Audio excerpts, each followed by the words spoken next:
What if I told you that a subtle blur could be the difference between okay and jaw-dropping? Using just a really simple power window and lens blur effect in DaVinci Resolve, I'm going to show you how you can make the subjects in your footage pop and make sure that your viewers' eyes are always drawn to what you want them to be. Stick around because you're about to learn a pro technique that'll take your video from looking like meh to Hollywood. Let's dive in.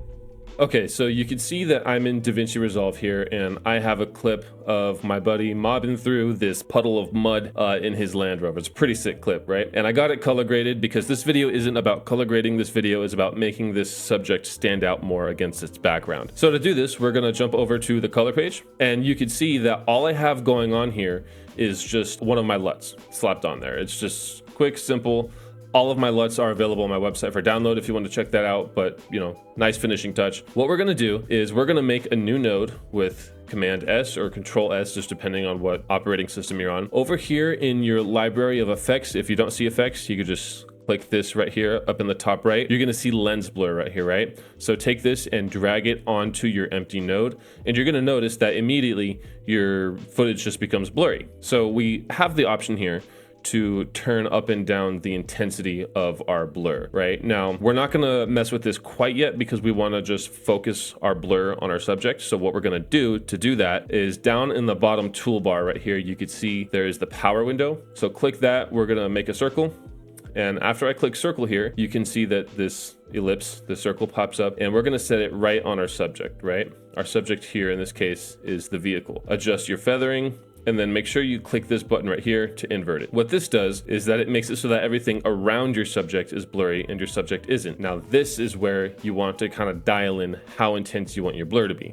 So I don't want it to be crazy like this. This is just way too much, right? This is just super blurry and this just isn't, it doesn't look real. We want this to look real, like it came out of camera. So I'm gonna dial this down quite a bit. Remember, less is more, and you go a little bit more than this. I like that right there. I'm actually gonna go lower than that, I lied. I think that looks good. So I'm gonna turn the node on and off, and you can see the difference. It's really subtle. There's not much that immediately stands out here, but we're gonna track this mask, or this power window as it's called in the color page, so that it follows the vehicle. So to track your power window, or your mask, or whatever you wanna call it in the color page, you're gonna come over to your tracker, okay?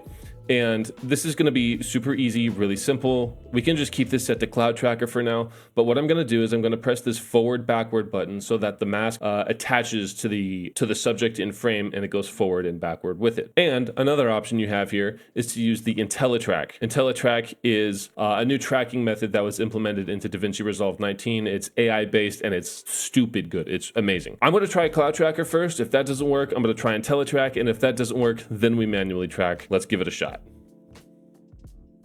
Okay, got it going forward, didn't get it going backwards. So what I'm gonna do is in my timeline down here, I'm gonna put my keyframe right here, my playhead, right on the keyframe, set this to IntelliTrack and track backwards. Let's see if it picks it up here. It's moving slow, but it looks like it got it. You can see there's more tracking data being recorded down here as this moves. Yep, it got it. All right, and it's done. You can see it tracked it all the way through. So now, no matter where my clip is, I can always see where my subject is. It's pretty neat. So now I'm gonna go through and make sure that I have my lens blur exactly where I want it, and then we're done. Just so that I can see my subject clearly, I'm gonna come to my options right here, turn this off. If you wanna be able to see your power window again, you could always click down power window right here, or you can just click out of the power window menu setting in the taskbar down beneath. But in the meantime, I'm messing with my blur size a little bit more. And also remember that you can come back in here and change the feather on this so that it's not quite so distinct on your specific subject, and then play around with it. Watch the movement, see how it goes. If it looks natural, you're done. It looks good. This does not look natural, especially right here, so I'm gonna turn this down a little bit more. I think this is about good right here.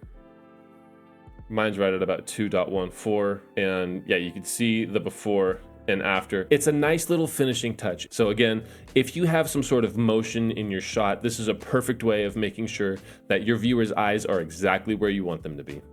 And there you have it. It's a simple yet very powerful way to elevate your footage using the lens blur effect in DaVinci Resolve. Give it a try and let me know in the comments how it transforms your footage or whatever project you might be working on. Oh, and if you found this helpful, please be sure to leave a like on this video. Leave a comment down below if you have any sort of questions or anything. I'll be responding super quick. And if you think you have anything to gain from me in the future or any of the videos I've already posted, subscribe to the channel. There are more tips and more videos, more tricks coming your way. Now get out there and go make something amazing.